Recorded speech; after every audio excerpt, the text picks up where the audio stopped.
ఇది కూడా అలాంటి సేమ్ క్వశ్చన్ చూడమ్మా. ఇప్పుడు మీరు ఇది ఒకసారి వీడియో పాజ్ చేసి మీరు ఓన్గా ట్రై చేయండి. A shopkeeper has 50 kgs of rice, part of which he sells at 18% profit and the rest is at 18% profit, 8% profit, 18% profit, and the whole he gains 14% profit. What quantity of rice sold it at 18% profit అన్నాడు. ఇక్కడ మీరు అర్థం చేసుకునే point అంటే 2 variety of pulses ఉన్నాయి లేదా rises ఉన్నాయి, మొత్తం 50 kgs అంట.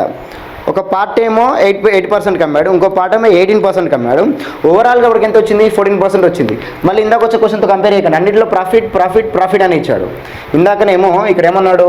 ఇంత కొన్నాం అంత కొన్నాం, ఇంత కమ్మినాం అంత కమ్మినాం, ఓవరాల్గా ఎంత ప్రాఫిట్ వచ్చిందంటే 10% అండి. ఇక్కడ అలా కాదు, ఇక్కడ 18% ప్రాఫిట్కి అమ్మాడు, అక్కడ 18% ప్రాఫిట్కి అమ్మాడు, ఓవరాల్గా 14% ప్రాఫిట్ వచ్చింది. ఇది కాన్సెప్ట్. అంటే లాజికల్ డిజైన్ చేసుకుంటే మీరు ఇక్కడ 50 kgs రైస్లో ఒకటేమో 8% కమ్మిండు ప్రాఫిట్కి, ఇంకోటి ఎంత కమ్మాడమ్మా? 18% కమ్మాడు.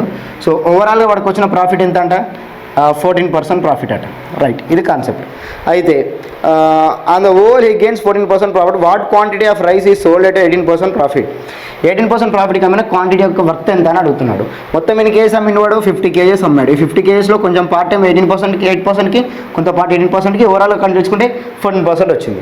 Cheaper డేరర్ mean. సో ఇది 4 - 8 అంటే ఎంతమో 6, రేషియో ఎంత?